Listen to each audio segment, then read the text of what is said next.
तो आपने देखा कि शहरों में किस तरह से लोग आंदोलनों में भाग ले रहे थे, उनके मायने क्या थे। गांव में जो किसान थे उनके लिए जो स्वतंत्रता के मायने क्या थे। इसी तरह से इस वीडियो में हम देखने वाले हैं कि बागानों में लोगों के लिए स्वतंत्रता अधिकारों के मायने क्या थे। तो महात्मा गांधी के विचारों और स्वराज की अवधारणा के बारे में जो मजदूरों की अपनी अलग सोच थी, समझ थी। असम के जो बागानी मजदूरों के लिए आज़ादी का मतलब था कि उन चार दीवारियों से जब चाहे वो आ सकें और जा सकें। उनको बंद करके रखा गया था बागानों में, उनको कहीं भी आने जाने की स्वतंत्रता नहीं दी गई थी। उनके लिए तो आज़ादी का मतलब था कि वे अपने गाँव, अपने घर से वो संपर्क रख पाएँ और जब चाहे वो अपने परिवार से मिल सकें। तो ऐसा वो अपनी मर्ज़ी से कहीं भी नहीं जा सकते थे। एक गुलाम की तरह वो जो बागान थे उसमें काम करते रहते थे बिना किसी वेतन के, और बहुत ज़्यादा मजबूरी बस उनको वहाँ पर रहना पड़ रहा था। और उनके लिए आज़ादी का मतलब था कि वे अपने गाँव से संपर्क कर पाएँ। फिर 1859 को इंग्लैंड के जो इनलैंड 1859 के इनलैंड और एमिग्रेशन एक्ट के तहत, एमिग्रेशन मतलब प्रवासी, एमिग्रेशन प्रवासी जो एक्ट था, प्रवासी आप लोग जानते हैं जो एक स्थान से दूसरे स्थान पर किसी भी कारण से बस जाते हैं, चले जाते हैं काम की तलाश में।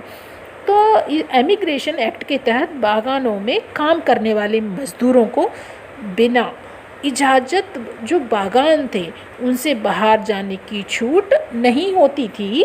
और जो इजाज़त मिल भी जाए ना किसी को तो बहुत ही विरले, बहुत ही कम लोगों को, एक आध किसी को मिल गई तो मिल गई, नहीं तो नहीं मिली, तो विरले ही मिलती थी। जब उन्होंने असहयोग आंदोलन के बारे में सुना तो उन्होंने हजारों जो मजदूर थे उनके मन में उम्मीदें बढ़ने लगी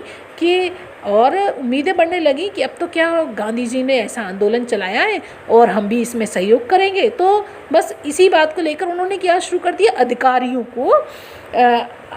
अधिकारियों के जो फरमान होते थे उनकी अवहेलना शुरू कर दी। उन्होंने उनकी बात मानना बंद कर दिया और उन्होंने क्या किया, जो बागान थे उनको छोड़कर वो चले गए।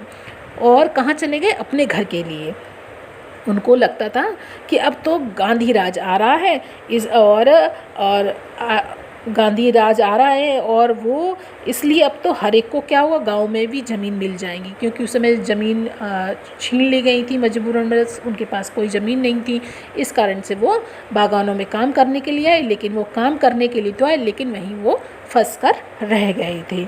अब उन्हें ऐसा लगने लगा कि गांधी राज तो आ रहा है और गाँव में जाएंगे और उनको उनकी ज़मीनें मिल जाएंगी और वो मालिक भी हो जाएंगे, लेकिन वे अपनी मंजिल तक पहुंच नहीं पाए। क्यों? क्योंकि उस समय रेलवे और स्टीमर, जो पानी के जो जहाज होते थे, उनमें हड़ताल हो रही थी और इस तरह से वो रास्ते में ही फंस गए। अब ना तो वो अपने गांव जा सके और ना ही बागानों में वापस। तो फिर वहाँ जो उनको पकड़ने के लिए पुलिस थी वो उनको ढूंढते हुए पुलिस ने पकड़ लिया और उनकी बुरी तरह से पिटाई भी की गई थी। तो अब इस स्थानीय आंदोलन की अपेक्षाओं और दृष्टियों का कांग्रेस के कार्यक्रमों में परिभाषित नहीं किया गया। इन चीज़ों को कभी उसमें उल्लेख नहीं किया गया था। उन्होंने तो स्वराज शब्द का अपने हिसाब से अर्थ निकाल लिया था। उनके लिए ये ऐसे युग था कि जब सारे कष्ट और सारी मुसीबतें ख़त्म हो जाएंगी, ये उनका आज़ादी का मतलब था उन लोगों के लिए। और फिर भी जब आदिवासियों ने गांधी जी का जो नाम था उसका नारा लगाया और स्वतंत्र भारत की हुंकार भी भर ली थी, और वे एक अखिल भारतीय आंदोलन से भी भावनात्मक स्तर होता है उससे जुड़े हुए थे।